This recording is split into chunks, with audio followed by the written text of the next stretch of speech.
Hi, welcome to another episode of Creating Cultures that Outperform. I am Frank Wander, and I'm here actually with my co-host Terri Mays, who'll be coming to us briefly from the metaverse. Just a couple of quick introductions here. I'm Frank Wander. I'm the founder of PeopleProductive. We actually help companies use the time, talent, and energy of the people most effectively so that they can create cultures that outperform. And that's what it's all about in the new world of work, where people are the most important tool in every company. What they're able to accomplish is really translates into the bottom line. The more they get done, the better your company performs. Today, we're going to be talking about how the workplace experience impacts wellness and the human performance. We're doing a wellness series. And before we get into this topic, I'd like to bring on Terri Mays. She's actually away, but has recorded a short video for her, and she's going to be joining us virtually. Hi, I'm Terri Mays, a certified culture engineer with emphasis on helping companies bring out the best in their people. I'm so sorry that I couldn't be here with you live today, but I did want to take a few moments and share my thoughts on workplace experience and how it impacts wellness and human performance.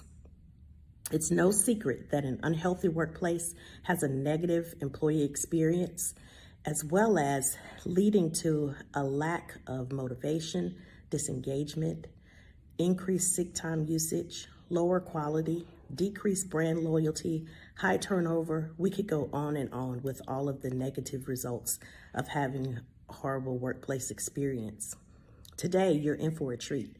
Frank will explore the connection between workplace experience, employee wellness, as well as increased human performance. Enjoy the show. Wow, let's have a hand for Terri. Her first appearance from the metaverse. She's here every week, but even though she is away traveling, she recorded a video just so she could be with us here today. Now, the workplace experience impacts wellness in many, many ways. And in fact, it either lowers the overall wellness of the individual over time or it improves it. So let's explore both sides of this. When you look at wellness, there are negative drivers and there are positive drivers. All of it comes down to that human emotional experience and the workplace experience. And there are many, many negative drivers. These include just overload of work, no demand management, that hectic craziness that you go in, no rest at all. You're constantly being called into work, or you're pinged all day long because you're online 24/7. They can text you, message you at any time.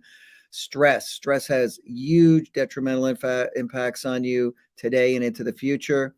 You have toxic cultures where toxic people are allowed to operate. You have all sorts of things. Then you have the positive side. You have a very fulfilling workplace where people are motivated, can't wait to come in. These are tightly linked over time to wellness, and wellness drives human performance in many ways because it shapes how well your mind is actually going to work and operate on any day. And, we talk about these things separately. We might talk about achievement. We might talk about a toxic individual. The workplace experience is a continuum from the beginning of the day to the end. All of this stuff blends together, and there are a lot of pluses and minuses. And at the end of the day, it adds up to either a positive experience or a negative experience. And how each person experiences that workplace is based on them, their fit, the people around them, how they're treated. So let's look at some of the positive things that take place in the workplace.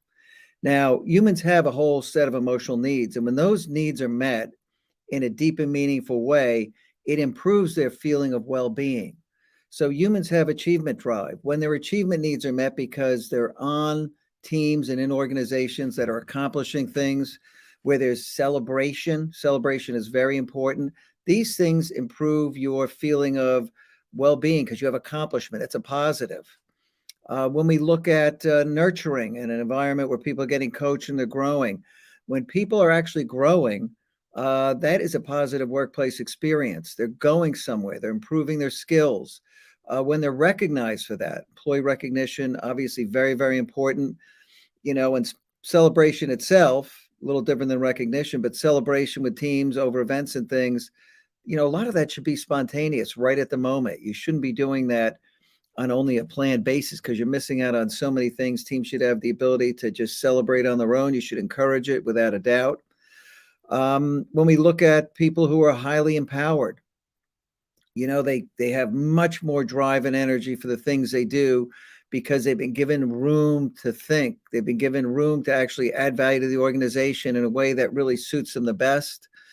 We're not talking about a free-for-all. We're talking about an environment where there are obviously some controls, but people are given the empowerment to do things, to being managed to outcomes and not being told how to do things. That type of workplace is much more energizing for the individuals, because ultimately we're looking at, energy. What is the passion level of that individual? And you can drive and shape this. That's their internal accelerator. And we talked a little bit about achievement. People have achievement needs, they have empowerment needs, and they're looking for meaning in the workplace. And that meaning may very well come from the overall, mission of the company. It may come from what they're contributing, where they're finding deep meaning, because it's actually very well matched to their skills and what they're doing. They're getting a lot of positive feedback as they work on that. This all adds up to create a really passionate experience for them. And then mood is the environment. When you're in an environment where there's negativity, boy, that starts to weigh on everybody, because, mood itself is contagious. And you want people working in an environment where there is a very, very positive environment. You want that positive impact. You want some enthusiasm. You want people to feel the passion. You want happiness. You want a high smile index in the place. And then you're working in a high performing culture. That's what that is. When we look at mood, organizations that have a lot of fun, where people play together, they work well together, a lot of fun, some appropriate practical jokes and things so that bonds people together. People who laugh together work really well together. They just do. They get closer. It forms that bond. Humans are looking for connection. Humans are social animals. They need connection. And a very deep sense of belonging goes a long way towards making people feel that they're in the right place. They start to put down roots and grow. That is a very good experience. And that improves overall wellness over time, because they're in a place where they matter and people care about them. And, they've done basically many studies, and they found that these positive effects actually affect people's ability to solve problems. It's creative problem solving. We'll look more about it. We'll look into this more deeply next week when we talk about how wellness affects speed of thought. But there are many things that induce this positive effect. And this positive effect shows up in many areas. It shows up in how people collaborate. Gratitude drives a positive effect in people. It's actually contagious, because what comes around goes around. And since positive effect improves problem solving and other things, you could see that this has a very, very real impact on the workplace. Because when, the human infrastructure is operating at peak efficiency, you get a much, much better outcome as a company. You're investing in all this human capital. And it positive effect influences a number of different cognitive tasks.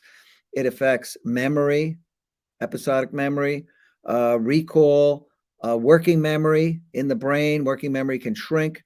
It's creative problem solving. So this is really very, very important. We're going to look at stress actually in some of the upcoming episodes. And stress is hugely detrimental, and it actually affects your health over time if you're in chronic stress conditions.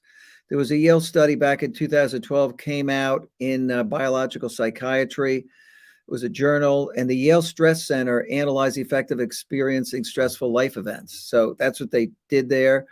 And they concluded that stress can decrease the amount of gray matter in the brain and make it more difficult for people to manage stressful situations in the future. So stress, and we'll spend, an entire episode talking about stress in the workplace, impact on wellness, and that impact on human performance, because it's all detrimental. So these things really, really do matter. They're all very important. It's all science. This has all been researched. And, we can look at the negative side of things. What if you're working in a place where the leaders really have no concern about people's achievement needs? They don't even recognize them. So they're not celebrating. People aren't getting kind of rewarded and recognized for the things they're doing. That kind of negative reinforcement starts to actually weigh on them and creates a negative experience for them. Negativity, ultimately brings them down, creates stress. People start to feel that they're in a place where they're not really meant to be. that can lead to lack of belonging. When you don't have that human connection in the workplace, when there's, a lack of a sense of belonging because you don't really have those relationships, people are all in it for themselves. When you have an environment with a large deficit of psychological safety, then people start to focus on their needs. They're not collaborative. They're focused on me, not we. And that environment leads to many very tenuous and unfulfilling relationships. And so the whole social connectedness aspect of, humanity and your humanness in the workplace goes away. And you just don't feel that you should be there. When you work in a place where nobody cares about your growth, it's really up to you. And I think at the end of the day, growth is up to the individual, but it's nice to be in an environment where they care about your growth and they encourage you to spend time growing, learning. They put you on tasks. They're going to challenge you. Humans need challenge, and that challenge is very energizing. Challenge actually drives a higher degree of passion, creates more meaning when you're working on something. When people aren't challenged and they're working on mundane stuff day in and day out, it's ultimately just bad for their health because they're not getting that sense of fulfillment and satisfaction. That's all negative. When you have negative leaders, toxic leaders, I think these are perhaps the worst thing of all. We've talked about other episodes about the limbic system and the human brain having evolved to spot threats. 90% of the limbic system is wired to spot threats. And that's the emotional seat of the brain. And you can just imagine a toxic environment, how really bad and damaging this is, because you're on high alert all the time.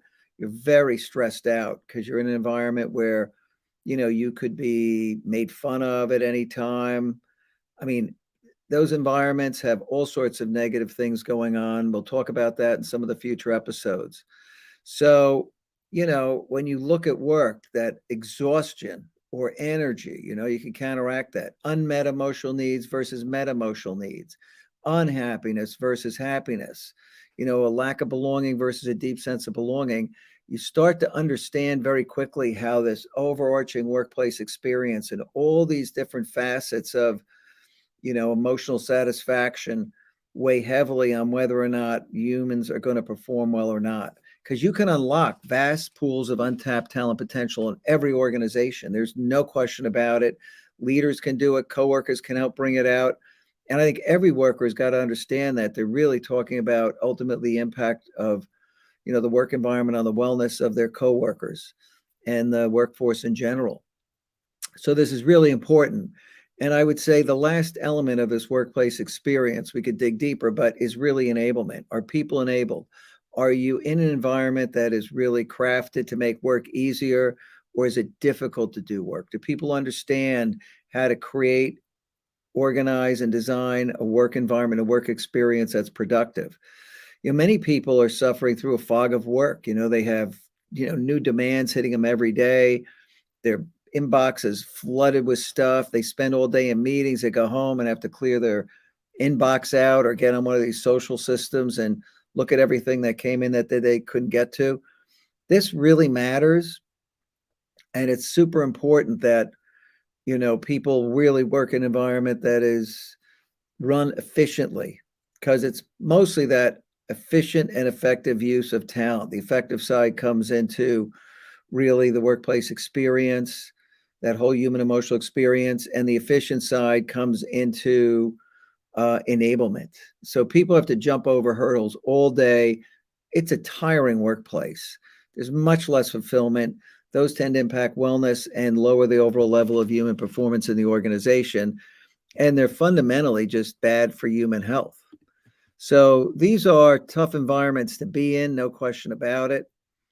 And your goal as a leader is to create an environment where people feel absolutely great about the workplace. They're coming in, they're motivated, they're energized. It's that time, talent, and energy, that triad that you have to get right in order to really, create a workplace that outperforms. So I wish Terri could have been with us today. She would have had a lot to add. I'm glad she could be here with us virtually. But Marcelo, let's bring up the takeaways and we'll get right into this. So let's look at this. The workplace experience and wellness go hand in hand. A really negative work environment can enhance wellness, as I said, or it can actually lower it. And the research on this is incredibly deep. We are going to be covering many other episodes here on this topic in the next few weeks. A healthy workplace contributes to lower stress, better morale, increased creativity and productivity, positive engagement, and better overall health of employees. They call this positive effect. Is it a positive effect to positive things that go on in the workplace? And a healthy workplace drives wellness and ultimately drives human performance. People giving each other the high five, a smile index that's through the roof, just a great vibe and feeling when you walk through the place. That's what you want. And you want to improve workplace experience by encouraging connection with others on the team. Leaders should be absolutely building relationships, that be going out of their way to create really strong relationships, create opportunities for people to socialize, even if it's hybrid, they're socializing online, introduce them, get people to know each other really well. Set time aside for people to recharge and take breaks, encourage meditation. That always helps. We know well-being, meditation drives well-being, no question about it. Make time for people to exercise, encourage your organization to exercise. Even if they're working remote, they're in a hybrid environment, they should get out and take a walk during the day. They should get fresh air and sunshine. It goes without saying that eating the right food helps improve wellness, and it's going to improve their mood, their vibe, and that's all contagious. Giving back, doing things that create sense of gratitude, being grateful for the things that you're given in the workplace is very, very helpful. And, having regular breaks, think time, interruption-free time, and things like that make a really positive work environment, because much more gets done. And that progress that people make on things just makes them feel really, really good. So your move is to do one thing to improve the employee experience in the coming week. We'll see you here next Wednesday. Actually, we're going to be covering how wellness drives speed of thought. So I hope you can join us for that. It's going to be interesting. Wellness drives cognitive performance. There's no question about it, in many, many different ways. And we're going to take a look at that. So I hope to see you there next Wednesday. Till then, have fun creating cultures that outperform. We'll see you then.